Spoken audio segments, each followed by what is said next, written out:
ಸರಿ, ನಾವು ಸ್ವಲ್ಪ ಹೊತ್ತು ದೇವರ ವಾಕ್ಯಕ್ಕೆ ಹೋಗೋಣ. ಯೋಹಾನನ ಬರೆದ ಸುವಾರ್ತೆ 7ನೇ ಅಧ್ಯಾಯ ಕೊನೆಯ ವಾಕ್ಯದಿಂದ 8ನೇ ಅಧ್ಯಾಯ 11ನೇ ವಾಕ್ಯದವರೆಗೂ ಇವತ್ತು ನಾವು ಧ್ಯಾನ ಮಾಡೋಣ. ಎಲ್ಲರೂ ತಮ್ಮ ತಮ್ಮ ಮನೆಗೆ ಹೋದರು. ಯೇಸು ಎಣ್ಣೆ ಮರಗಳ ಗುಡ್ಡಕ್ಕೆ ಹೋದನು. ಬೆಳಗ್ಗೆ ಆತನು ತಿರುಗಿ ದೇವಾಲಯಕ್ಕೆ ಬಂದಾಗ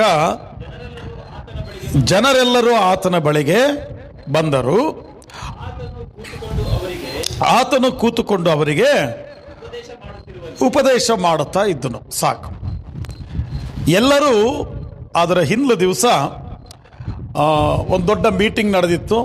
ಈ ಥರ ಎಲ್ಲ ಜನ ಸೇರಿ ಬಂದಿದ್ದರು. ಯೇಸು ಸ್ವಾಮಿ ಅಲ್ಲಿ ಉಪದೇಶ ಮಾಡಿದರು, ವಾಕ್ಯ ಹೇಳಿದರು. ವಾಕ್ಯ ಹೇಳಿದ ನಂತರ ಎಲ್ಲರೂ ತಮ್ಮ ತಮ್ಮ ಮನೆಗೆ ಹೋದರು. ನಾವು ದೇವರ ವಾಕ್ಯವನ್ನೆಲ್ಲ ಕೇಳಿದ ನಂತರ ಇವತ್ತು ದೇವರ ವಾಕ್ಯ ಕೇಳ್ತೀವಿ. ದೇವರ ವಾಕ್ಯ ಕೇಳಿ ಮುಗಿದ ನಂತರ ನಾವೆಲ್ಲಿಗೆ ಹೋಗ್ತೀವಿ? ಎಲ್ಲಿ ಹೋಗ್ತೀವಿ? ನಮ್ಮ ಮನೆಗೆ ನಾವು ಹೋಗ್ತೀವಿ. ಬೇರೆ ಎಲ್ಲ ಅಡ್ಡಾಡ್ಲಿಕ್ಕೆ ಹೋಗಲ್ಲ. ನಮ್ಮ ಮನೆಗಳಿಗೆ ಮೀಟಿಂಗ್ ಮುಗಿದ ಮೇಲೆ ನಮ್ಮ ಮನೆಗಳಿಗೆ ನಾವು ಹೋಗ್ತೀವಿ. ನಾನೆಲ್ಲಿ ಹೋಗ್ತೀನಿ? ನಾನು ನಮ್ಮ ಮನೆಗೆ ಹೋಗ್ತೀನಿ. ಮೀಟಿಂಗ್ ಮುಗಿದ ಮೇಲೆ ನೀವು ನಿಮ್ಮ ಮನೆಗಳಿಗೆ ಹೆಂಗೆ ಹೋಗ್ತೀರೋ ಹಂಗೆ ನಾನು ನಮ್ಮ ಮನೆಗೆ ಹೋಗ್ತೀನಲ್ಲ. ಆವತ್ತ ಕೂಟ ನಡೆದಾಗ ಎಲ್ಲರೂ ಅವರವರ ಮನೆಗಳಿಗೆ ಹೋದರು. ಆದರೆ ಯೇಸು ಸ್ವಾಮಿ ಮನೆಗೆ ಹೋಗಲಿಲ್ಲ. ಅಲ್ಲಿ ದೇವ್ರ ವಾಕ್ಯ ಹೇಳುತ್ತೆ, ಅವರು ಎಣ್ಣೆ ಮರಗಳ ಗುಡ್ಡಕ್ಕೆ ಹೋದ್ರಂತೆ. ಎಲ್ಲಿ ಹೋದರು? ಎಣ್ಣೆ ಮರಗಳ ಗುಡ್ಡಕ್ಕೆ ಹೋದರು. ಯಾಕೆ ಎಣ್ಣೆ ಮರಗಳ ಗುಡ್ಡಕ್ಕೆ ಹೋದರು? ಮನೆಗೆ ಯಾಕೆ ಹೋಗಲಿಲ್ಲ ಅಂದರೆ, ಯೇಸು ಸ್ವಾಮಿ ಈ ಲೋಕದಲ್ಲಿ ಜೀವಿಸುವಾಗ 30 ವರ್ಷಗಳ ಕಾಲ ಮನೆಯಲ್ಲಿ ವಾಸ ಮಾಡಿದರು.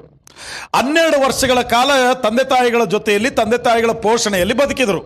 12 ವರ್ಷದಿಂದ ಅವರ 30ನ ವಯಸ್ಸಿನ ತನಕ ಅವರು ಕೆಲಸ ಮಾಡಿದರು. ಕೆಲಸ ಮಾಡಿ ತಂದೆ ತಾಯಿಗಳನ್ನ ಮತ್ತೆ ಕುಟುಂಬವನ್ನು ಪೋಷಣೆ ಮಾಡಿದರು. 31ನೇ ಪ್ರಾಯದಿಂದ 33.5 ವರ್ಷ ಅಂದರೆ 3.5 ವರ್ಷಗಳ ಕಾಲ, 31ರಿಂದ 33 ಅಂದರೆ 3.5 ವರ್ಷಗಳ ಕಾಲ ಯೇಸು ಸ್ವಾಮಿ ಎಲ್ಲ ಜನರಿಗೆ ಸಾರಿ ಹೇಳಿದ್ದೇನೆಂದ್ರೆ, ನೀವೆಲ್ಲರೂ ದೇವರ ಕಡೆಗೆ ತಿರುಗಿಕೊಳ್ಳ್ರಿ ಅಂತ ಪರಲೋಕ ರಾಜ್ಯದ ವಾರ್ತೆಯನ್ನು ಸಾರಿದರು. ದೇವರ ಕಡೆಗೆ ತಿರುಗಿರಿ, ಪಾಪಗಳು ಹೆಚ್ಚಾಗಿದೆ, ಪರಿಶುದ್ಧರಾಗಿರಿ ಅಂತೇಳಿ ವಾಕ್ಯವನ್ನ ಸಾರಿದರು. ಆ 3.5 ವರ್ಷಗಳ ಕಾಲ ಯೇಸು ಸ್ವಾಮಿಗೆ ಮನೆ ಇಲ್ಲ. ಅವರ 30 ಪ್ರಾಯದಲ್ಲಿ ಮನೆ ದಾಟಿ ಹೊರಗೆ ಬಂದವರು ಇನ್ನು 3.5 ವರ್ಷಗಳ ಕಾಲ ಅವರಿಗೆ ಮನೆ ಇಲ್ಲ. ಒಂದ್ಸಾರಿ ನಿಮಗೆ ಉದಾಹರಣೆ ನಾನು ನಿಮಗೆ ಹೇಳ್ತೀನಿ. ಒಂದ್ಸಾರಿ ಯೇಸು ಸ್ವಾಮಿ ದಾರಿಯಲ್ಲಿ ಹೋಗ್ತಾ ಇರಬೇಕಾದ್ರೆ ಒಬ್ಬನಿಗೆ ಯೇಸು ಸ್ವಾಮಿ ಹೇಳಿದ್ರು, ನೀನು ಬರ್ತೀಯನಪ್ಪ, ನನಗೆ ಶಿಷ್ಯನಾಗ್ತೀಯೇನು ಅಂತ ಕೇಳಿದ್ರು. ನನ್ನನ್ನು ಹಿಂಬಾಲಿಸ್ತೀಯೇನು ಅಂತ ಕೇಳಿದ್ರು. ಅವಾಗ ಅವನು ಹೇಳ್ತಾನೆ, ಇಲ್ಲ ಸ್ವಾಮಿ, ನಾನು ಹಿಂಬಾಲಿಸ್ತಿದ್ದೆ, ನಮ್ಮ ತಂದೆ ಮೊನ್ನೆ ತೀರ್ಕೊಂಡ್ರು, ಅವರ ಉತ್ತರ ಕ್ರಿಯೆಗಳಾಗಬೇಕು, ಅವರ ತಿಥಿ ಕಾರ್ಯಗಳಾಗಬೇಕು, ಅದಾದ ನಂತರ ಬಂದು ನಾನು ಹಿಂಬಾಲಿಸ್ತೀನಿ ಅಂತ ಅಂದ. ಅವರ ತಿಥಿ ಕಾರ್ಯಗಳು ಅವರು ಮಾಡಿಕೊಳ್ತಾರೆ ಅಂತ ಉತ್ತರ ಕೊಟ್ಟರು. ಮತ್ತೆ ಮುಂದಕ್ಕೆ ಹೋದ್ರು. ಮುಂದಕ್ಕೆ ಹೋಗ್ತಾ ಇರಬೇಕಾದ್ರೆ ಇನ್ನೊಬ್ಬರಿಗೆ ಕೇಳಿದ್ರು, ನೀನು ನನ್ನನ್ನು ಹಿಂಬಾಲಿಸ್ತೀಯನಪ್ಪ ಅಂದ್ರು. ಅವಾಗ ಅವನು ಹೇಳ್ತಾನೆ, ಸ್ವಾಮಿ, ನಾನು ನಿಮ್ಮನ್ನ ಹಿಂಬಾಲಿಸ್ತೀನಿ, ಆದರೆ ನಿಮ್ಮ ಮನೆ ಎಲ್ಲಿದೆ? ನಿಮ್ಮ ಅಡ್ರೆಸ್ ಎಲ್ಲಿ? ನಾನು ಎಲ್ಲಿ ಉಳ್ಕೋಬೇಕು? ನಾನು ಎಲ್ಲಿ ಊಟ ಮಾಡಬೇಕು? ನೀವು ಎಲ್ಲೆಲ್ಲಿ ತಂಗ್ತೀರಾ? ಅಕಾಮಿಡೇಷನ್ ಹೆಂಗಿದೆ? ಫುಡ್ ಹೆಂಗಿದೆ? ವ್ಯವಸ್ಥೆಗಳು ಹೆಂಗಿದೆ ಅಂತ ಯೇಸು ಸ್ವಾಮಿದು ಅಡ್ರೆಸ್ ಕೇಳ್ದ. ಅವಾಗ ಯೇಸು ಸ್ವಾಮಿ ಹೇಳಿದರು, ನನಗೆ ಅಡ್ರೆಸ್ ಇಲ್ಲಪ್ಪ, ನನಗೆ ಅಡ್ರೆಸ್ ಇಲ್ಲ. ಆಕಾಶದ ಪಕ್ಷಿಗಳಿಗೆ ಗೂಡುಗಳಿದೆ, ನರಿಗಳಿಗೆ ಗುಹೆಗಳಿದೆ, ಆದರೆ ಮನುಷ್ಯ ಕುಮಾರನಾದ ನನಗೆ ತಲೆ ಇಡುವಷ್ಟು ಸ್ಥಳ ಇಲ್ಲ. ನೀನು ಬೇಕಾದರೆ ಹಿಂಬಾಲಿಸ್ಬೋದು, ಬೇಡ ಅಂದರೆ ಬಿಡ್ಬೋದು. ಅವಾಗ ಮುಂದಕ್ಕೆ ಹೋಗ್ತಾ ಇರಬೇಕಾದ್ರೆ ಇನ್ನೊಬ್ಬನು ಓಡಿ ಬರ್ತಾನೆ, ಸ್ವಾಮಿ, ನಾನು ನಿನ್ನ ಹಿಂಬಾಲಿಸ್ತೀನಿ ಅಂತ ಹೇಳ್ತಾನೆ. ಅವಾಗ ಸ್ವಾಮಿ ಹೇಳಿದ್ರು, ನನ್ನನ್ನು ಯಾರಾದರೂ ಹಿಂಬಾಲಿಸೋದಾದ್ರೆ ನೇಗಿಲ ಮೇಲೆ ಕೈ ಇಟ್ಟಂಗೆ. ನೇಗಿಲ ಮೇಲೆ ಕೈ ಇಟ್ಟರೆ ಹಿಂದಕ್ಕೆ ತಿರುಗಿ ನೋಡಬಾರ್ದು, ಲೋಕದ ಕಡೆ ನೋಡಬಾರ್ದು, ನನ್ನನ್ನು ಹಿಂಬಾಲಿಸಿ ಬರಬೇಕು. ಆ ಥರ ನೇಗಿಲ ಮೇಲೆ ಕೈ ಇಡಕ್ಕೆ ಮನಸ್ಸಿದ್ರೆ ನನ್ನ ಹಿಂದ್ಗಡೆ ಬಾರಪ್ಪ ಅಂತ ಹೇಳಿದರು. ನಾನು ಯಾಕೆ ಇದನ್ನು ಹೇಳ್ತಿದ್ದೀನಿ ಅಂದರೆ, ಎಲ್ಲರೂ ಅವರವರ ಮನೆಗೆ ಹೋದರು. ಆದರೆ ಯೇಸು ಸ್ವಾಮಿ ಎಣ್ಣೆ ಮರಗಳ ಗುಡ್ಡಕ್ಕೆ ಹೋದ್ರು. ಕಾರಣ ಏನಂದ್ರೆ, ಯೇಸು ಸ್ವಾಮಿಗೆ ಮನೆ ಇಲ್ಲ. ನಾನು ಇನ್ನು ಒತ್ತಿ ಯಾಕೆ ಹೇಳ್ತಿದ್ದೀನಿ ಇದನ್ನ? ಯೇಸು ಸ್ವಾಮಿ ನಮಗೋಸ್ಕರ ಈ ಲೋಕಕ್ಕೆ ತೀರಾ ಬಡವನಾಗಿ ಬಂದರು. ಯಾಕಂದ್ರೆ ಬಡವರನ್ನ ರಕ್ಷಿಸಿ ಕರ್ತನ ಸನ್ನಿಧಾನದಲ್ಲಿ ನಡೆಸುವುದಕ್ಕಾಗಿ ಆತನು ಈ ಲೋಕದಲ್ಲಿ ಬಡವನಾಗಿ ಹುಟ್ಟಿದ್ರು, ಬಡವನಾಗಿ ಜೀವಿಸಿದ್ರು, ಆತನು ಒಳ್ಳೆಯವನಾಗಿ ಈ ಲೋಕದಲ್ಲಿ ಬದುಕಿದ್ರು. Hallelujah, hallelujah. ಇವಾಗ ನನ್ನ ಕಡೆಗೆ ನೀವು ವಾಕ್ಯ ಕೇಳಿಸ್ಕೊಳ್ರಿ. ಎಣ್ಣೆ ಮರದ ಗುಡ್ಡಕ್ಕೆ ಹೋಗಿ ಏನ್ ಮಾಡಿದ್ರು? ಅವರು ರಾತ್ರಿ ಎಲ್ಲ ಪ್ರಾರ್ಥನೆ ಮಾಡಿದ್ರು. ರಾತ್ರಿ ಎಲ್ಲ ಪ್ರಾರ್ಥನೆ ಮಾಡಿ ಇಲ್ಲಿ ಮುಂದಕ್ಕೆ ವಾಕ್ಯ ಹೇಳುತ್ತೆ, ಬೆಳಗ್ಗೆ ಆತನು ತಿರುಗಿ ದೇವಾಲಯಕ್ಕೆ ಬಂದಾಗ, ಬೆಳಗ್ಗೆ ಮತ್ತೆ ಗುಡ್ಡದಿಂದ ಕೆಳಗಿಳಿದು ದೇವಾಲಯಕ್ಕೆ ಬಂದರು. ಬೆಳಗ್ಗೆ ಅಂದ್ರೆ ಯಾವ ಟೈಮ್? ಮುಂಜಾನೆ ಅಂದ್ರೆ ಯಾವ ಸಮಯ? ಯಹೂದ್ಯರ ಪ್ರಕಾರ ಮುಂಜಾನೆ ಅಂದ್ರೆ ಯಾವುದಂದ್ರೆ ಕೋಳಿ ಕೂಗಿದ ನಂತರ ಮುಂಜಾನೆ. ಅವರಿಗೆ ಕೋಳಿ ಕೂಗಿದ ನಂತರ ಮುಂಜಾನೆ. ಇವಾಗ ನಮಗೆ ಟೈಮ್ ಇದೆ, ಟೈಮ್ ನೋಡ್ಕೊಳ್ತೀವಿ. ಟೈಮ್ ಇಲ್ಲದ ಕಾಲದಲ್ಲಿ ರಾತ್ರಿ ಯಾವುದು, ಹಗಲು ಯಾವುದು, ಆಮೇಲೆ ಸಂಜೆ ಯಾವುದು, ಟೈಮ್ ಯಾವುದು ಅಂತ ಸೂರ್ಯನನ್ನ ಚಂದ್ರನನ್ನು ನೋಡಿ ಗುರುತಿಸ್ತಾ ಇದ್ರು. ಈಗ ಮುಂಜಾನೆ ಅಂದ್ರೆ ಆ ಯಹೂದ್ಯರು ಕೋಳಿ ಕೂಗಿದ ನಂತರ ಮುಂಜಾನೆ ರೀ. ಕೋಳಿ ಯಾವಾಗ ಕೂಗುತ್ತೆ? ಸಹಜವಾಗಿ ಇನ್ನೂ ಬೆಳಕರಿಯಕ್ಕೆ ಮುಂಚೆ ಕತ್ತಲಿರುವಾಗಲೇ ಕೋಳಿ ಕೂಗುತ್ತೆ. ಕತ್ತಲಿರುವಾಗಲೇ ಕೋಳಿ ಕೂಗುತ್ತೆ ಅಂದ್ರೆ ಅದರ ಅರ್ಥ ಇನ್ನೂ ಕತ್ತಲಿರುವಾಗಲೇ ಜನರು ದೇವಾಲಯಕ್ಕೆ ಸೇರಿ ಬಂದರು. ಇನ್ನೂ ಕತ್ತಲಿರುವಾಗಲೇ ಯೇಸು ಸ್ವಾಮಿ ಗುಡ್ಡದಿಂದ ಕೆಳಗಿಳಿದು ಬಂದು ದೇವಾಲಯಕ್ಕೆ ಬಂದರು. ಇಲ್ಲಿ ಯೇಸು ಸ್ವಾಮಿ ಅನೌನ್ಸ್ ಮಾಡಿಲ್ಲ. ಯೇಸುಸ್ವಾಮಿ ಅನೌನ್ಸ್ ಮಾಡಿಲ್ಲ, ನಾನಪ್ಪ 9ನೇ ತಾರೀಕು ಗುಡ್ಡ ಹತ್ತುತ್ತೀನಿ, 10ನೇ ತಾರೀಕು ಬೆಳಗ್ಗೆ ಗುಡ್ಡದಿಂದ ಇಳಿತೀನಿ, ದೇವಾಲಯಕ್ಕೆ ನಾನು 10 ಗಂಟೆ ಸುಮಾರಿಗೆ ಬರ್ತೀನಿ, ನೀವೆಲ್ಲರೂ 9:30 ಬರಬೇಕಂತ ಅನೌನ್ಸ್ಮೆಂಟ್ ಮಾಡಿಲ್ಲ. ಬೆಳಗ್ಗೆ ನಾನು ಬೆಳಕರಿಯೋದ್ರ ಒಳಗೆ, ಅಥವಾ ನಾವು ಹಿಂಗೆ ಅನ್ಕೊಳ್ಳೋಣ, ಬೆಳಗ್ಗೆ 6 ಗಂಟೆಗೆ ನಾನು ದೇವಾಲಯಕ್ಕೆ ಬರ್ತೀನಿ, ನೀವೆಲ್ಲರೂ 5:15 ಬರಬೇಕಂತ ಅನೌನ್ಸ್ಮೆಂಟ್ ಮಾಡಿಲ್ಲ. ಯಾರಿಗೂ ಯೇಸು ಸ್ವಾಮಿ ಹೇಳಿಲ್ಲ. ಅವರ ಪಾಡಿಗೆ ಅವರು ಗುಡ್ಡ ಹತ್ತಿದ್ರು, ಪ್ರಾರ್ಥನೆ ಮಾಡಿದ್ರು, ತಿರುಗಿ ಗುಡ್ಡ ಇಳಿದು ಬರುವಾಗ ದೇವಾಲಯಕ್ಕೆ ಯೇಸು ಸ್ವಾಮಿ ಬರುವಷ್ಟರೊಳಗೆ ಅಲ್ಲಿ ಯೇಸು ಸ್ವಾಮಿ ಉಪದೇಶ ಕೇಳಕ್ಕೆ ಜನರು ಕೂಡಿ ಬಂದ್ರಂತೆ. ಅಷ್ಟು ಬೆಳಿಗ್ಗೆನೆ. Hallelujah, hallelujah. ನಾವು ಕೆಲವು ಸಾರಿ ಏನಾದರೂ ಕಾರ್ಯಕ್ರಮಗಳಿದ್ದಾಗ ಪ್ರತಿ ಸಾರಿ, ಈಗ ನೋಡ್ರಿ ವಾರ್ಷಿಕ ಹಬ್ಬ ಇದೆ, ಇನ್ನೂ 1.5-2 ತಿಂಗಳಿದೆ, ಅದಕ್ಕೆ ನಾವೀಗ ಇಲ್ಲಿಂದನೇ ಅನೌನ್ಸ್ ಮಾಡ್ತಾ ಇರ್ತೀವಿ. ಹೆಚ್ಚು ಕಡಿಮೆ 6 ವಾರ 7 ವಾರ ಅನೌನ್ಸ್ ಮಾಡ್ತೀವಿ, ಟೈಮ್ ಅನೌನ್ಸ್ ಮಾಡ್ತೀವಿ, ಯಾವ ದಿವಸ ಅಂತ ಅನೌನ್ಸ್ ಮಾಡ್ತೀವಿ. ಇನ್ನ ಹಬ್ಬ ಹತ್ರ ಬಂದಾಗ ಯಾರಾದ್ರೂ ಆಬ್ಸೆಂಟ್ ಆಗಿರ್ತಾರಲ್ಲ, ಬಂದಿರಲ್ಲ, ಅವ್ರು ಹೇಳೋ ಉತ್ತರ ಏನು ಗೊತ್ತಾ? ಅಣ್ಣ ಯಾವತ್ತಣ್ಣ ಅದು ಡೇಟ್ ಇದ್ದಿದ್ದು? ಅಣ್ಣ ನನಗೆ ಮರ್ತೋಗ್ಬಿಟ್ಟಿತ್ತು ಕಣ. 8 ವಾರ ಕೇಳಿ ನೀನು ಮೀಟಿಂಗ್ ಎಲ್ಲ ಮುಗಿದ ನಂತರ ಫೋನ್ ಮಾಡಿ ಯಾವತ್ತಿದ್ದು ಅಂತ ಕೇಳ್ತೀಯ. ಇಷ್ಟು ಅನೌನ್ಸ್ಮೆಂಟ್ ಕೇಳಿ 9 ಗಂಟೆಗೆ ಆರಾಧನೆಗೆ ಬಾ ಅಂದ್ರೆ 10 ಗಂಟೆಗೆ ಬರ್ತೀಯ ಆರಾಧನೆಗೆ. ಇಷ್ಟು ಅನೌನ್ಸ್ಮೆಂಟ್ ಕೇಳಿ ಕಾರ್ಯಕ್ರಮಗಳು ಈ ಟೈಮಿಂದ ಈ ಟೈಮಿಗೆ ಇರುತ್ತೆ, ದೇವರ ವಾಕ್ಯ ಈ ಸಮಯದಿಂದ ಈ ಸಮಯದವರೆಗೆ ಇರುತ್ತೆ, ಆರಾಧನೆ ಈ ಟೈಮಿಂದ ಈ ಟೈಮು, ಫಾಸ್ಟಿಂಗ್ ಪ್ರೇಯರ್ ಇಲ್ಲಿಂದ ಇಲ್ಲಿವರೆಗೆ ಇರುತ್ತೆ. ಪ್ರತಿ ಸಾರಿ ನಾವು ಕೇಳ್ತೀವಿ. ಆದ್ರೂ ಸಹ ನಾವು ಬರುವ ಸಮಯ ಯಾವುದು? ಯೇಸು ಸ್ವಾಮಿ 6 ಗಂಟೆಗೆ ಅಲ್ಲಿ ಬಂದ್ರು ಅಂದ್ರೆ ದೇವಾಲಯಕ್ಕೆ, ದೇವರ ವಾಕ್ಯ ಹೇಳುತ್ತೆ ಜನರು 6 ಗಂಟೆಗೆ ಯೇಸು ಸ್ವಾಮಿ ಬಂದಾಗ ಜನರೆಲ್ಲರೂ ಅಲ್ಲಿ ಕೂಡಿ ಬಂದ್ರು ರೀ. ಹಲ್ಲೆಲೂಯಾ. ಇದೀರಾ? ಪಕ್ಕದವ್ರಿಗೆ ಒಂದ್ಸರಿ ಹೇಳ್ರಿ, ಟೈಮಿಗೆ ಸರಿಯಾಗಿ ಬರಕ್ಕೆ ಪ್ರಯತ್ನ ಮಾಡ್ರಪ್ಪ ಅಂತ. ಹಲ್ಲೆಲೂಯಾ. ದೇವಾಲಯಕ್ಕೆ ಟೈಮಿಗೆ ಕರೆಕ್ಟಾಗಿ.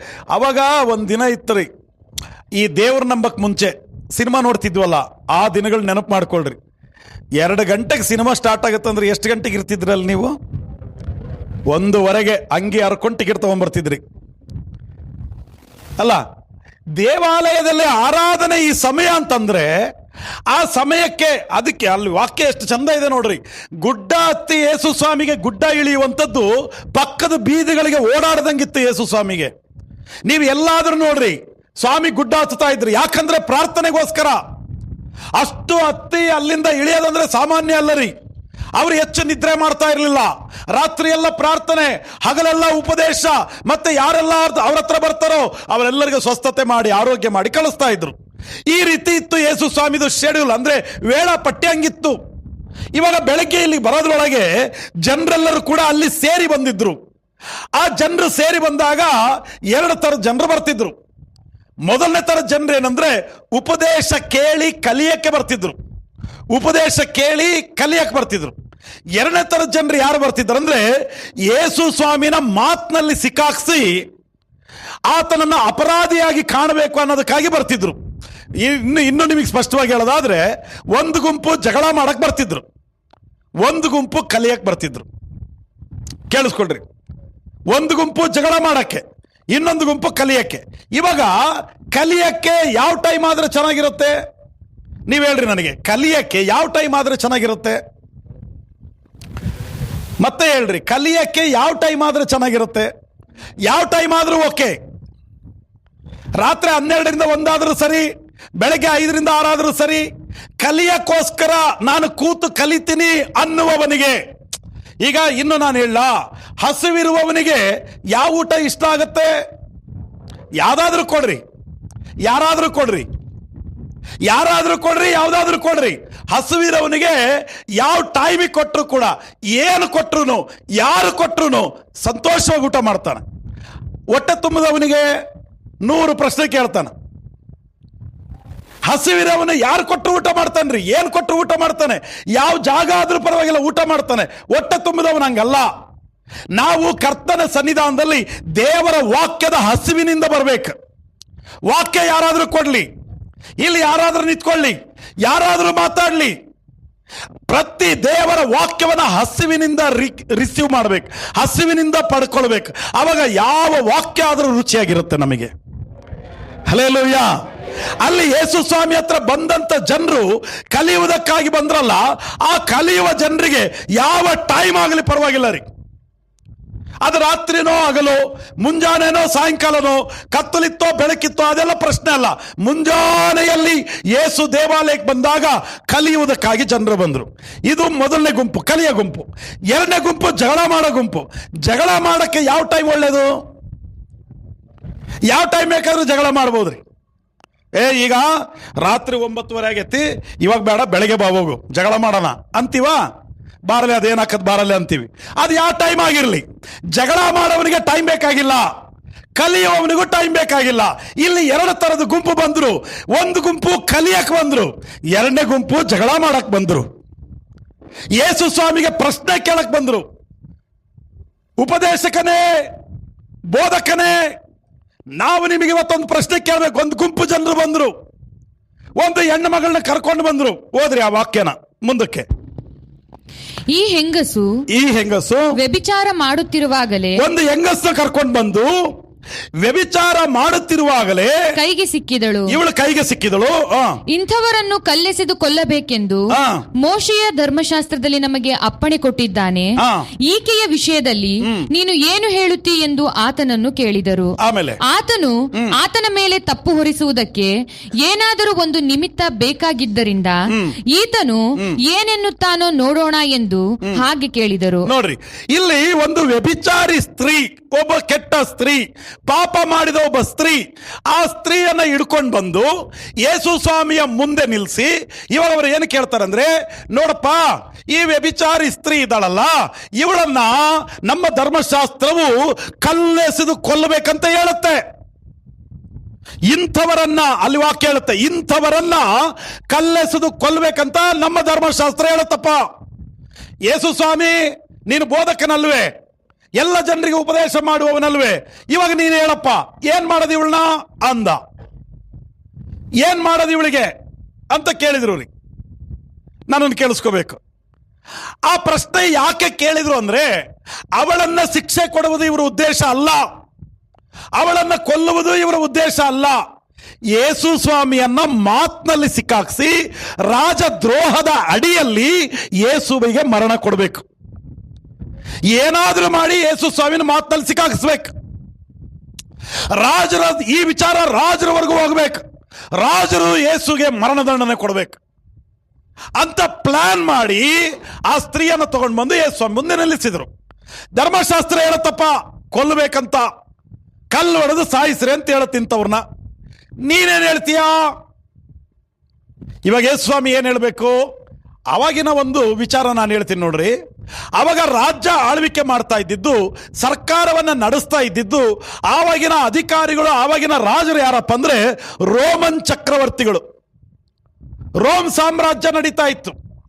ಇವರೆಲ್ಲ ಯಾರಪ್ಪ ಅಂದ್ರೆ ಯಹೂದ್ಯರು. ಈಗ ಒಂದು ಉದಾಹರಣೆಗೆ ನಾನು ಹೇಳ್ತೀನಿ. ಈಗ ರಾಜ್ಯ ಆಡಳಿತ ಮಾಡ್ತಾ ಇರೋರು ಈ ಗುಂಪಿನವರು, ಈ ಕಡೆಯವರು, ಇವರೆಲ್ಲರೂ ಯಹೂದ್ಯರು. ಇವಾಗ ಮರಣದಂಡನೆ, ಇವನಿಗೆ ಮರಣದಂಡನೆ ವಿಧಿಸಬೇಕು ಅನ್ನೋದಾದ್ರೆ ಯಾರು ವಿಧಿಸಬೇಕು? ರಾಜರು ವಿಧಿಸಬೇಕು. ಯಾರಿಗೆ ಅಧಿಕಾರ ಇದೆಯೋ ಅವರು ವಿಧಿಸಬೇಕಲ್ಲ. ಈಗ ಒಂದು ವೇಳೆ ಇವರು ಯಾರಾದರೂ ಇವರಿಗೆ ಮರಣದಂಡನೆ ಆಗಲಿ ಅಂತ ಈ ಗುಂಪಿನವರು ಹೇಳಿದ್ರೆ, ಅವಾಗ ಈ ಗುಂಪಿನವರು ಏನಂತಾರೆ, ನೀನು ಯಾರು ಮರಣದಂಡನೆ ಕೊಡಕ್ಕೆ? ನಿನಗೇನು ಅಧಿಕಾರ ಐತಪ್ಪ? ರಾಜದ್ರೋಹ ಮಾಡ್ತಿದ್ಯೇನ್ ನೀನು? ಅವರಿಗೆಲ್ಲ ಮರಣದಂಡನೆ, ಫಸ್ಟ್ ಹೇಳಿದವನಿಗೆ ಮರಣದಂಡನೆ ಅಂತ ರಾಜದ್ರೋಹದ ಮೇಲೆ ಅವನನ್ನ ಬುಕ್ ಮಾಡ್ತಾರೆ. ಇವಾಗ ಯೇಸು ಸ್ವಾಮಿ ಏನ್ ಹೇಳ್ಬೇಕೀಗ? ವ್ಯಭಿಚಾರಿ ಸ್ತ್ರೀಯನ್ನು ತಗೊಂಡು ಬಂದು ಮುಂದೆ ನಿಲ್ಲಿಸಿದ್ದಾರೆ. ಇವಾಗ ಯೇಸು ಸ್ವಾಮಿ ಆಯ್ತಪ್ಪ ಅವಳನ್ನ ಕೊಲ್ರಿ ಅಂತ ಹೇಳಂಗಿಲ್ಲ. ಕೊಲ್ರಿ ಅಂತಂದ್ರೆ ನೀನ್ ಯಾರು ಹೇಳಕ್ಕೆ ಕೊಲ್ಲು ಅಂತ? ಮರಣದಂಡನೆ ಕೊಡಕ್ಕೆ ನೀನ್ ಯಾರು? ರಾಜರಿದಾರಲ್ಲ, ಅವ್ರು ಹೇಳ್ತಾರೆ ನೀನ್ ಯಾರಪ್ಪ? ನೀನು ಹೇಳಿದ್ರಿಂದ ರಾಜದ್ರೋಹ ಮಾಡ್ದಂಗಾಯ್ತು, ನಿನಗೆ ಮರಣದಂಡನೆ ಆಗತ್ತೆ ಅಂತಾರೆ. ಯೇಸು ಸ್ವಾಮಿ ಹೇಳಕ್ ಬರಲ್ಲ ಮರಣದಂಡನೆ ಕೊಡ್ರಿ ಅಂತ, ಹೇಳಕ್ ಬರಲ್ಲ. ಯೇಸು ಸ್ವಾಮಿ ಹೇಳೋದು ಇಲ್ಲ. ಹಲ್ಲೆಲೂಯಾ. ಮರಣದಂಡನೆ ಕೊಡ್ರಿ ಅನ್ನಂಗಿಲ್ಲ. ಇವಾಗ ಆಯ್ತು ಬಿಟ್ಟು ಬಿಡ್ರಿ ಅಂತಾನು ಅನ್ನಂಗಿಲ್ಲ, ಬಿಟ್ಟು ಬಿಡ್ರಿ ಅಂತಾನು ಹೇಳಂಗಿಲ್ಲ. ಯಾಕಂದ್ರೆ ಶಿಕ್ಷೆ ಕೊಡಬೇಕಂತ ಧರ್ಮಶಾಸ್ತ್ರ ಹೇಳುತ್ತೆ. ದೇವರ ವಾಕ್ಯವನ್ನ ನೀನು ಅಲ್ಲಗಳೆದಂಗಾಗತ್ತೆ. ಈಗ ಕೆಲವು ಸಾರಿ ನಮ್ಮನ್ನ ಲೋಕದ ಜನರು ಹೆಂಗೆ ಸಿಕ್ಕಾಕಿಸ್ತಾರೆ ನೋಡಿದೀರಾ? ಕೆಲವು ಸಾರಿ ನಿಮ್ಮ ಜೀವನದಲ್ಲಿ ಇದು ಅನುಭವ ಆಗಿರ್ಬೋದು. ಏನಾದ್ರೂ ಒಂದು ಮಾತಾಡಿದ್ರು ಕಷ್ಟ, ಮಾತಾಡದಿದ್ರು ಕಷ್ಟ. ನಿಮ್ಮ ಕುಟುಂಬದಲ್ಲಿ, ನಿಮ್ಮ ಸಂಬಂಧಗಳಲ್ಲಿ, ಸ್ನೇಹಗಳ ಮಧ್ಯದಲ್ಲಿ, ಊರಿನಲ್ಲಿ, ಅಕ್ಕಪಕ್ಕದವ್ರ ಮಧ್ಯದಲ್ಲಿ ನಮ್ಮ ಪರಿಸ್ಥಿತಿಗಳು ಅನೇಕ ಸಾರಿ ಹೆಂಗಾಗಿರುತ್ತಂದ್ರೆ, ಏನಾದ್ರೂ ಹೇಳಿದ್ರು ಕಷ್ಟ, ಹೇಳದೇ ಇದ್ರು ಕಷ್ಟ.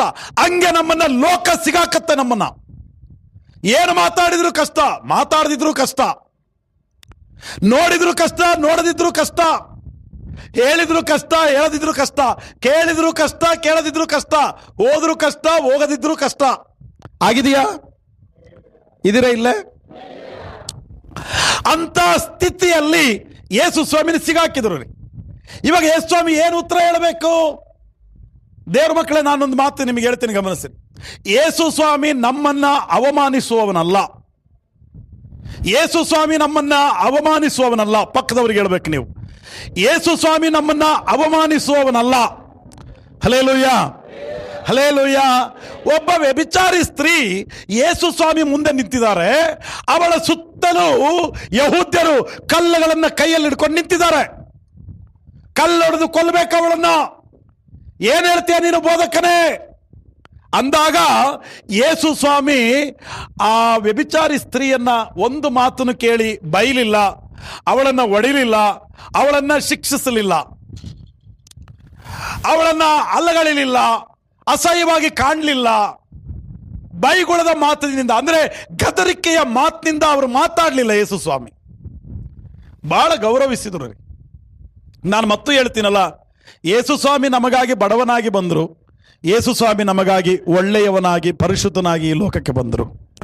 ಹಲ್ಲೆಲೂಯಾ. ಯೇಸು ಸ್ವಾಮಿ ಬಹಳ ಒಳ್ಳೆಯವನ್ರಿ.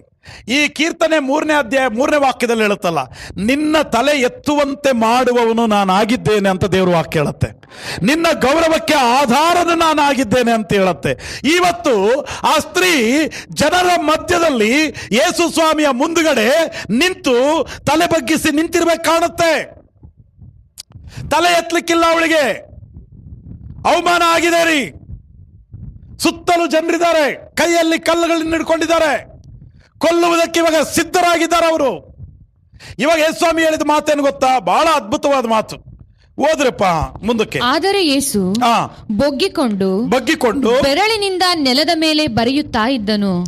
ಅವರು ಆತನನ್ನು ಬಿಡದೆ ಕೇಳುತ್ತಿರುವಾಗ, ಆತನನ್ನು ಬಿಡದೆ ಸಿಟ್ಟಿಗೆದ್ದು ಕೇಳುತ್ತಾ ಇರುವಾಗ, ಆತನು ನೆಟ್ಟಗೆ ಕೂತುಕೊಂಡು ಅವರಿಗೆ ನಿಮ್ಮಲ್ಲಿ ಪಾಪವಿಲ್ಲದವನು ಯಾರೋ? ಈ ಮಾತು ಗಮನಿಸ್ರಿ. ನಿಮ್ಮಲ್ಲಿ ಪಾಪವಿಲ್ಲದವನು ಯಾರೋ? ಅವನೇ ಮೊದಲು ಆಕೆಯ ಮೇಲೆ ಕಲ್ಲನ್ನು ಹಾಕಲಿ ಅಂದ್ರು. ನಿಮ್ಮಲ್ಲಿ ಯಾರು ಪಾಪ ಮಾಡಿಲ್ಲೋ ಅವರು ಮೊದಲು ಅವಳ ಮೇಲೆ ಕಲ್ಲು ಬೀಸ್ರಿ ಅಂದ್ರು. ನನ್ನನ್ನು ಕೇಳಿಸ್ಕೊಳ್ರಿ. ಒಂದು ವೇಳೆ ನಾವೇ ಅಲ್ಲಿ ಹಿರಿಯರಾಗಿದ್ದು ಆ ಪಂಚಾಯತಿಲಿ ನಾವು ಕೂತಿದ್ರೆ, ಯೇಸುಸ್ವಾಮಿ ಜಾಗದಲ್ಲಿ ನಾವು ಕೂತಿದ್ರೆ, ಪಂಚಾಯತಿಗೆ ನಾವು ಕೂತಿದ್ರೆ ನಾವೇನು ಹೇಳ್ತಿದ್ವಿ? ಸರಿಪ್ಪ, ಇವಳನ್ನ ನೀನು ಕರ್ಕೊಂಡು ಬಂದಿಯಲ್ಲ, ಅವನನ್ನು ಕರ್ಕೊಂಡು ಬರ್ಬೇಕಲ್ಲ ನೀನು. ಪಂಚಾಯತಿ ಇರುವಾಗ, ಪಾಪ ಇರುವಾಗ ಇಬ್ಬರು ಇರ್ತಾರಲ್ಲ, ಅವನು ಇನ್ನೊಬ್ಬನ ಎಲ್ಲೋದ, ಮತ್ತೆ ಇವಳನ್ನಷ್ಟು ತಗೊಂಡು ಬಂದಿದೆಯಲ್ಲ, ಅವನನ್ನು ಕರ್ಕೊಂಡ್ ಬಾ, ಪಂಚಾಯತಿ ಮಾಡೋಣಂತೆ, ಶಿಕ್ಷೆ ಕೊಟ್ರೆ ಇಬ್ಬರಿಗೂ ಶಿಕ್ಷೆ ಕೊಡೋಣಂತೆ, ಬಿಟ್ರೆ ಇಬ್ಬರನ್ನು ಬಿಡೋಣಂತೆ ಅಂತ ಏನಾದ್ರೂ ನಾವು ಮಾತಾಡ್ತಿದ್ವೇನೋ. ಆದ್ರೆ ಯೇಸು ಸ್ವಾಮಿ ಆ ಸುದ್ದಿಯನ್ನು ತೆಗಿಯಕ್ಕೆ ಬಯಸಲಿಲ್ಲ, ಅದನ್ನ ಹೇಳಕ್ ಇಷ್ಟಪಡ್ಲಿಲ್ಲ, ಅದನ್ನ ಎಳೆಯಕ್ ಇಷ್ಟಪಡ್ಲಿಲ್ಲ, ಮತ್ತೆ ಮತ್ತೆ ಅದನ್ನ ಚರ್ಚೆ ಮಾಡಕ್ ಇಷ್ಟಪಡ್ಲಿಲ್ಲ. ಕಾರಣ ಏನಂದ್ರೆ ಆ ಸ್ತ್ರೀ ತಲೆ ಬಗ್ಗಿಸಿ ನಿಂತಿದ್ದಾಳೆ, ಆ ಸ್ತ್ರೀ ತಲೆ ಎತ್ತುವಂತೆ ಮಾಡುವಂಥದ್ದು ದೇವರ ಉದ್ದೇಶ ಆಗಿತ್ತು ರೀ. Hallelujah, hallelujah. ಅಲ್ಲಿ ಮಧ್ಯದಲ್ಲಿ ನಿಂತಿದ್ದಾಳ ಅವಳು. ಇವ್ರು ಕೇಳುವ ಪ್ರಶ್ನೆ, ಅಯ್ಯ ಏನ್ ಮಾಡೋದಂತೀಯ ನೀನೀಗ? ಕಲ್ಲೆಸೆದು ಕೊಲ್ಬೇಕಾ ಬೇಡವಾ? ಇವಾಗ ಯೇಸು ಸ್ವಾಮಿ ಎಸ್ ಕಲ್ಲೊಡೆದು ಕೊಲ್ರಿ ಅಂದ್ರೂ ಕಷ್ಟ. ರೋಮ್ ಸರ್ಕಾರದವರಿಗೆ ಬುಕ್ ಹಾಕ್ತಾರೆ ಇವರು. ಯೇಸು ಸ್ವಾಮಿಗೆ ಶಿಕ್ಷೆ ಆಗ್ತದೆ. ಎಸ್ ಅಂದ್ರೆ ಕಷ್ಟ, ನೋ ಬೇಡ ನೀವು ಹೊಡಿಬಾರ್ದು ಅಂತಂದ್ರೆ ಧರ್ಮಶಾಸ್ತ್ರವನ್ನ ಹೀನಗಳ್ದಂಗಾಗತ್ತೆ. ಏನ್ ಮಾಡ್ಬೇಕು ಇವಾಗ? ಯೇಸು ಸ್ವಾಮಿ ಹೇಳಿದ್ರು, ನಿಮ್ಮಲ್ಲಿ ನೋಡಪ್ಪ ಹೊಡಿರಿ, ನಾನು ಬೇಡ ಅಂತ ಹೇಳಲ್ಲ, ಎಸ್ ಹೊಡಿರಿ, ಆದರೆ ನಿಮ್ಮಲ್ಲಿ ಯಾರು ಪಾಪ ಮಾಡಿಲ್ಲಲ್ಲ ಅವರ ಕೈಯಲ್ಲಿರುವಂತ ಕಲ್ಲನ್ನು ಫಸ್ಟ್ ಇವಳಿಗೆ ಹೊಡಿರಿ. ಹಲ್ಲೆಲೂಯಾ. ಅವಾಗ ಏನಾಯ್ತು? ಅಲ್ಲಿ ದೇವ್ರ ವಾಕ್ಯ ಕೇಳತ್ತೆ, ಆ ಮಾತನ್ನು ಕೇಳಿ ಓದಪ್ಪ. ತಾವೇ ಪಾಪಿಗಳೆಂದು ಮನಸ್ಸಿನಲ್ಲಿ ಆ ಮಾತನ್ನು ಕೇಳಿ ತಾವೇ ಪಾಪಿಗಳೆಂದು ಮನಸ್ಸಿನಲ್ಲಿ ತಿಳ್ಕೊಂಡು ಹಿರಿಯರು ಮೊದಲುಗೊಂಡು ಕಿರಿಯರವರೆಗೂ ಒಬ್ಬರ ಹಿಂದೊಬ್ಬರು ಹೊರಗೆ ಹೋದರು. ಯೇಸು ಒಬ್ಬನೇ ಉಳಿದನು. ಯೇಸು ಒಬ್ಬರೇ ಅಲ್ಲಿ ನಿಂತ್ಕೊಂಡ್ರಿ ಇವಾಗ. Hallelujah, hallelujah. ಇಲ್ಲಿ ಕೇಳಿಸ್ಕೊಳ್ರಿ, ವಾಕ್ಯ ಏನ್ ಹೇಳ್ತದೆ?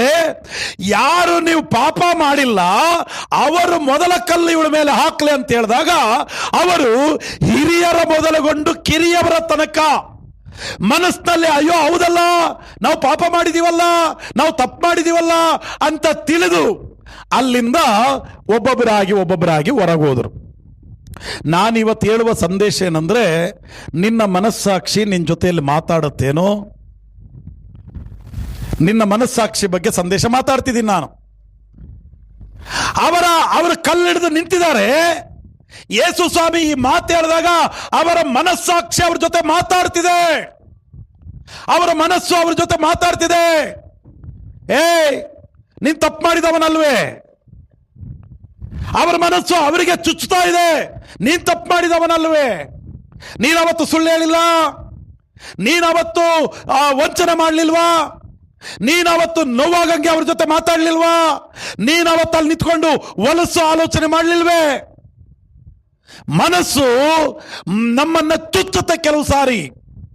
ದೇವರ ಮಕ್ಕಳೇ, ದೇವರ ವಾಕ್ಯ ಕೇಳ್ತಾ ಇರುವಾಗ, ದೇವರ ವಚನವನ್ನು ನೀನು ಲಾಲಿಸ್ತಾ ಇರುವಾಗ ನಿನ್ನ ಮನಸ್ಸು ನಿನಗೆ ಚುಚ್ಚದಂದ್ರೆ ನೀನು ಧನ್ಯನೋ ರೀ.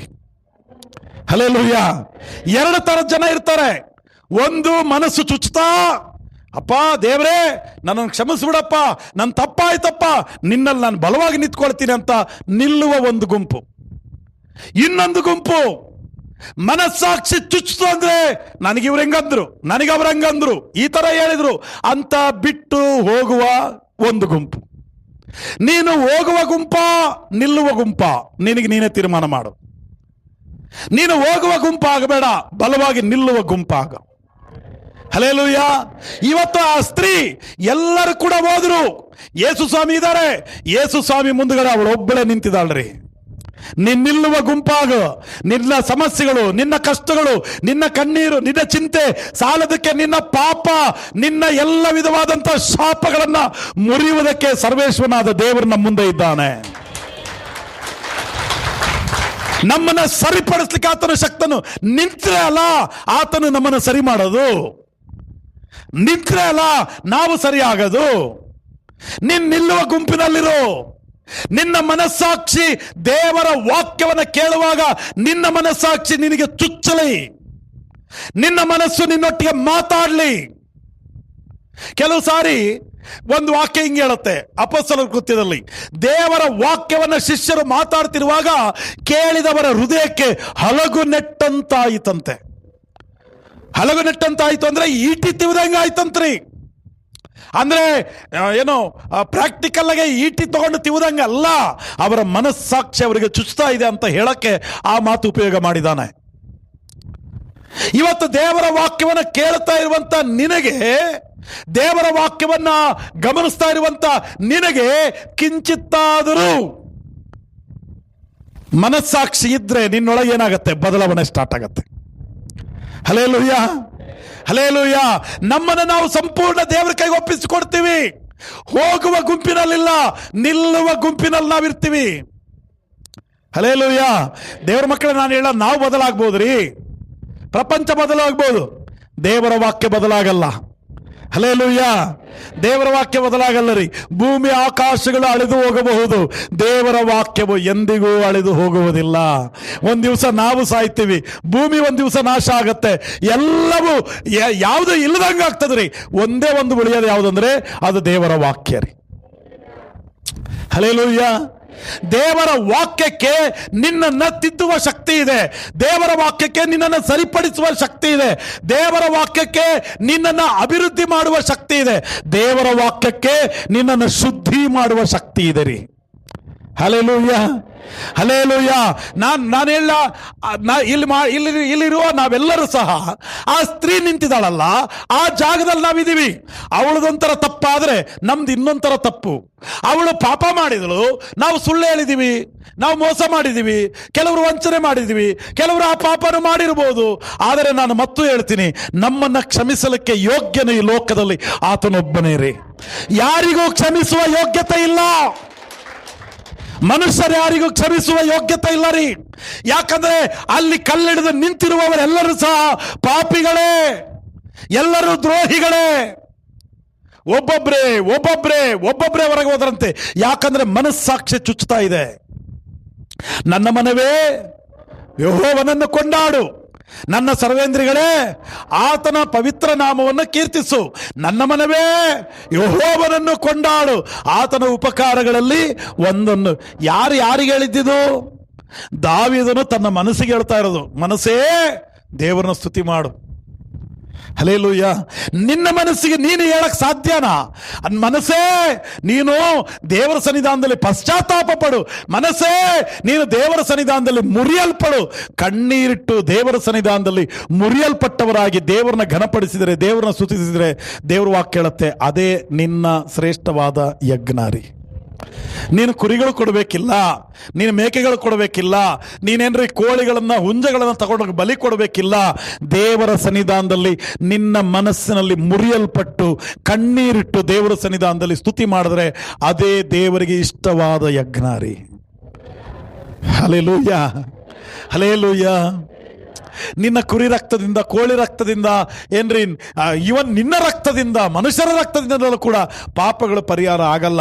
ನಮ್ಮ ಪಾಪಗಳು ಪರಿಹಾರ ಆಗಬೇಕಂದ್ರೆ ಯೇಸು ಕ್ರಿಸ್ತನ ರಕ್ತದಿಂದಲೇ ಸಾಧ್ಯ. ಇವತ್ತು ಆ ಸ್ತ್ರೀ ಇರುವ ಜಾಗದಲ್ಲಿ ನಾವು ನಿಂತಿದ್ದೀವಿ. ಅವಳದೊಂಥರ ತಪ್ಪಾದರೆ ನಮ್ದು ಇನ್ನೊಂಥರ ತಪ್ಪು, ಅವಳದೊಂಥರ ಸಮಸ್ಯೆಗಳಾದರೆ ನಮ್ದು ಇನ್ನೊಂಥರದ ಸಮಸ್ಯೆ. ಆದರೂ ಕೂಡ ಏನಾದರೂ ಸಹ ನಾವು ಆ ಸ್ಥಾನದಲ್ಲಿ ನಾವು ನಿಂತಿದ್ದೀವಿ. ನಿನ್ನ ಮನಸ್ಸಾಕ್ಷಿ ದೇವ್ರ ಮುಂದೆ ನೀನು ನಿಂತು, ಅಯ್ಯ ನನ್ನನ್ನು ಕ್ಷಮಿಸು, ನನ್ನನ್ನು ತೊಳಿ, ನನ್ನ ಶುದ್ಧಿ ಮಾಡಂದ್ರೆ, ನೀನು ಯಾವುದೇ ಸ್ಥಿತಿಯಲ್ಲಿರು, ಎಂಥ ತಪ್ಪು ಮಾಡಿರು, ಆತನು ನಿನ್ನನ್ನು ಮಗನನ್ನಾಗಿ ಸ್ವೀಕಾರ ಮಾಡುವ ಪ್ರೀತಿ ಆತನೊಬ್ಬನಿಗೆ ಇದೆ ರೀ. ಯಾರು ಲೋಕ ನಮ್ಮನ್ನು ಕ್ಷಮಿಸಲ್ಲ ಗೊತ್ತಾ? ನಾವು ಮಾಡಿದ ತಪ್ಪುಗಳನ್ನು ಪದೇ ಪದೇ ಮಾತಾಡುತ್ತೆ ಲೋಕ, ಬೇಕಂತಲೇ ಚುಚ್ಚಿ ಮಾತಾಡುತ್ತೆ. ಗೋಡೆಗೆ ಮಳೆ ಹೊಡೆದು ಅದನ್ನು ಕಿತ್ತರೆ, ಮಳೆ ಹೊಡೆಯೋದೇನು ಹೊಡೆದು ಬಿಟ್ರು, ಈಗ ಕಿತ್ತ ನಂತರ ಏನು ಕಾಣುತ್ತೆ? ಅದು ಕಲೆ ಕಾಣುತ್ತೆ. ಎಲ್ಲರೂ ಕೇಳ್ತಾರೆ, ಯಾಕ್ರಿ ಗೋಡೆಗೆ ಮಳೆ ಹೊಡೆದಿರಲ್ಲ? ಯಾಕಂದ್ರೆ ಅದರ ಗುರ್ತು, ಅದರ ಗಾಯ ಎಲ್ಲಿವರೆಗಿರುತ್ತೋ ಅಲ್ಲಿವರೆಗೆ ಗೊತ್ತಾಗತ್ತೆ ಎಲ್ಲ ಜನರಿಗೂ. ಮಳೆ ಕಿತ್ತಾಯ್ತು, ಇವಾಗ ಪಾಪಗಳಿಲ್ಲ, ಆದರೆ ಪಾಪದ ಗುರುತುಗಳಿದೆ. ನೀನು ಒಳ್ಳೆಯವನಾಗಿದ್ರು ಕೂಡ ಇನ್ನೂ ನೀನು ಕೆಟ್ಟವನಾಗಿ ನೋಡೋಂಥ ಜನರಿದ್ದಾರೆ. ನಿನ್ನ ಸುತ್ತಮುತ್ತಲಿರುವ ಜನರು ನಿನ್ನನ್ನು ಅವಮಾನಿಸ್ತಾರೆ, ನಿನ್ನ ಕುಟುಂಬ ನಿನ್ನನ್ನು ಅವಮಾನಿಸುತ್ತೆ.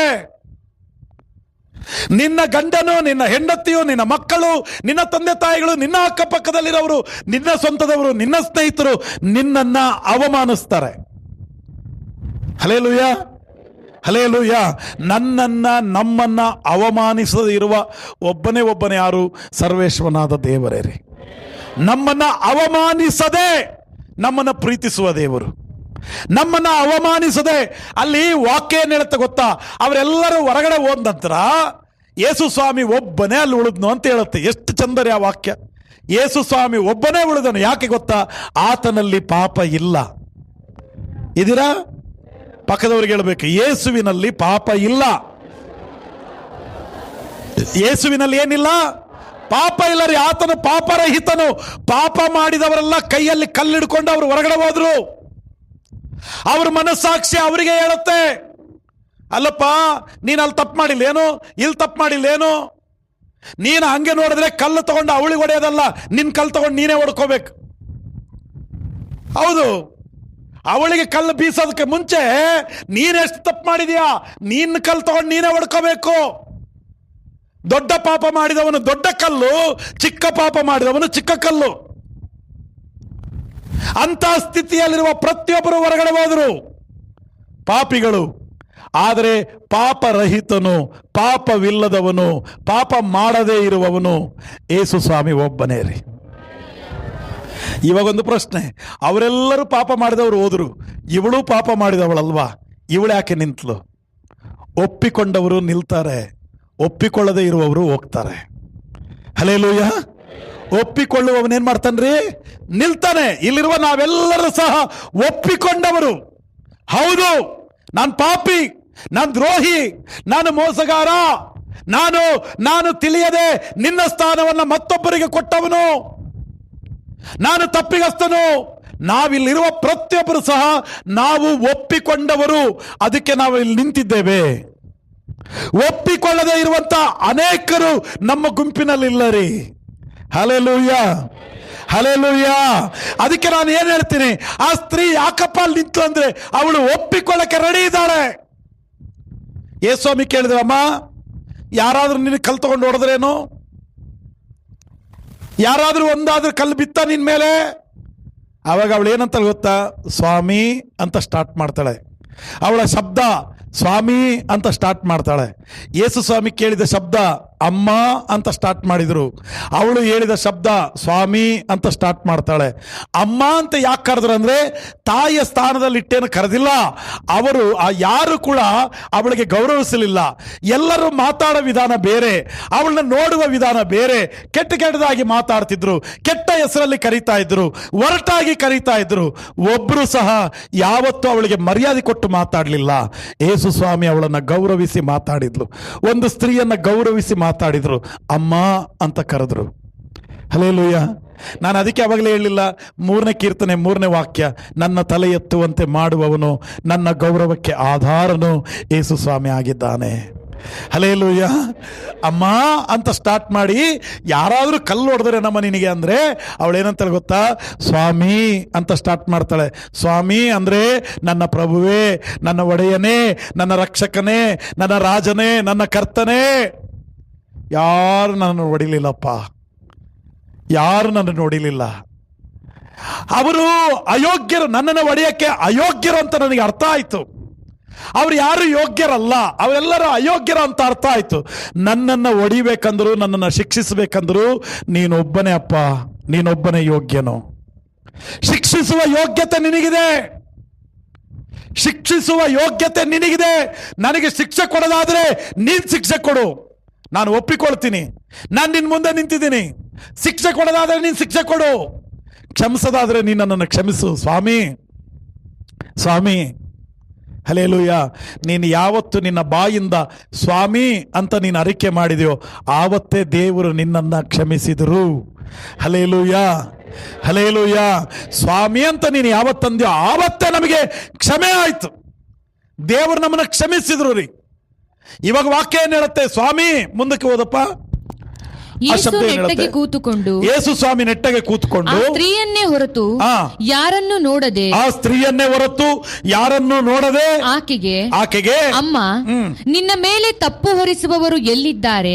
ನಿನಗೆ ಯಾರೂ ಶಿಕ್ಷೆಯನ್ನು ವಿಧಿಸಲಿಲ್ಲವೋ ಅಂದನು. ಯಾರೂ ವಿಧಿಸಲಿಲ್ಲ ಸ್ವಾಮಿ ಅಂದಳು. ಯೇಸು ಆಕೆಗೆ, ನಾನು ನಿನಗೆ ಶಿಕ್ಷೆ ವಿಧಿಸುವುದಿಲ್ಲ, ನಾನು ನಿನಗೆ ಶಿಕ್ಷೆ ವಿಧಿಸುವುದಿಲ್ಲ.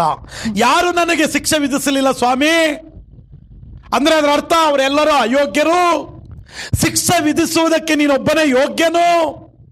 ನಾನು ಒಪ್ಪಿಕೊಂಡು ನಿಂತಿದ್ದೇನೆ ಅಂದ್ರೆ ಶಿಕ್ಷೆಯನ್ನ ಅನುಭವಿಸುವುದಕ್ಕೆ ಸಿದ್ಧಳಾಗಿ ನಿಂತಿದ್ದಾಳೆ. ಯೇಸುಸ್ವಾಮಿ ಏನಂದ್ರು? ಅವ್ರು ಯಾರು ಶಿಕ್ಷೆ ಕೊಡ್ಲಿಲ್ಲಲ್ಲ, ನಾನು ಕೂಡ ನಿನಗೆ ಶಿಕ್ಷೆ ಕೊಡೋದಿಲ್ಲ.